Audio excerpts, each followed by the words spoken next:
Breaking bulletin news आपके साथ हर खबर। हाल में ही एक दुखद खबर आई है। छत्तीसगढ़ में अब आज तक के पत्रकार के परिजनों की हत्या। जमीन विवाद में माता पिता और भाई को कुल्हाड़ी से काटा। छत्तीसगढ़ में मुकेश चंद्राकर की हत्या के बाद अब एक और पत्रकार के परिवार को निशाना बनाया गया है। जमीन विवाद में आज तक के जिला रिपोर्टर संतोष कुमार टोपो के परिजनों की निर्मम तरीके से हत्या कर दी गई। आरोपियों ने उनके माता पिता और भाई को कुल्हाड़ी से काट दिया। यह विवाद जमीन पर खेती को लेकर शुरू हुआ था, जिसने खूनी रूप ले लिया। छत्तीसगढ़ में पत्रकार मुकेश चंद्राकर की हत्या का मामला अभी शांत भी नहीं हुआ था कि अब एक और पत्रकार के परिजनों की हत्या कर दी गई। सूरजपुर जिले में शुक्रवार को संपत्ति विवाद की वजह से आज तक के जिला रिपोर्टर संतोष कुमार टोपो के परिवार के 3 लोगों की निर्मम हत्या कर दी गई। कत्ल की इस वारदात के बाद पूरे इलाके में सनसनी मच गई। मृतकों में पत्रकार संतोष के माता पिता और भाई शामिल हैं।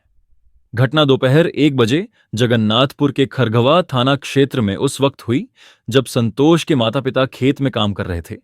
पुलिस के अनुसार संतोष के परिवार और उनके रिश्तेदारों के बीच संपत्ति को लेकर लंबे समय से विवाद चल रहा था। शनिवार को खेत में किसी बात को लेकर हुए विवाद के बाद यह झगड़ा खूनी संघर्ष में बदल गया, जिसके बाद संतोष के चाचा ने उनके माता पिता पर धारदार हथियार से हमला कर दिया। इस हमले में संतोष के माता पिता की मौके पर मौत हो गई। पुलिस ने बताया कि आरोपियों ने कुल्हाड़ी से बेरहमी से उन्हें काट डाला। घटना की जानकारी मिलते ही खरगवा पुलिस स्टेशन की टीम मौके पर पहुंची और शवों को पोस्टमार्टम के लिए भेज दिया। पुलिस ने बताया कि संतोष के चाचा और अन्य संदिग्ध रिश्तेदारों के खिलाफ मामला दर्ज कर लिया गया है। हत्यारों की गिरफ्तारी के लिए पुलिस लगातार छापेमारी कर रही है। क्या था विवाद का कारण? जानकारी के अनुसार शुक्रवार को जगन्नाथपुर गांव में पुश्तैनी जमीन पर खेती को लेकर एक ही परिवार के 2 पक्षों में विवाद हो गया। उमेश टोपो, नरेश टोपो 30 साल, अपनी मां बसंती टोपो 55 साल और पिता माघे टोपो 57 साल के साथ विवादित जमीन पर खेती करने पहुंचे थे। इसी बीच दोपहर करीब 1 बजे माघे टोपो के भाई के परिवार के 6 से 7 लोग भी वहां पहुंच गए। पत्रकार के मां पिता भाई को कुल्हाड़ी से काटा। इसी दौरान खेती को लेकर दोनों पक्षों में विवाद हो गया। कुछ देर में विवाद हिंसक झड़प में बदल गया। दूसरे पक्ष ने माघे टोपो के परिवार पर कुल्हाड़ी और लाठी से हमला कर दिया। सिर में गंभीर चोट लगने से बसंती टोपो और नरेश टोपो की मौके पर ही मौत हो गई। वहीं माघे टोपो गंभीर रूप से घायल हो गए। माघे को अंबिकापुर मेडिकल कॉलेज लाया गया। यहां इलाज के दौरान उसकी मौत हो गई। हमले के दौरान माघे का दूसरा बेटा उमेश टोपो ने भागकर अपनी जान बचाई और ग्रामीणों को इसकी सूचना दी। घटना के बाद आरोपी मौके से भाग गए। हत्या की इस वारदात के बाद प्रतापपुर से पुलिस अधिकारी भी मौके पर पहुंचे। बताया जा रहा है कि विवादित जमीन जगन्नाथपुर कोयला खदान के सामने है। इस पर हमला करने वाले उसी परिवार के दूसरे पक्ष के लोगों ने खेती करने से मना कर दिया था।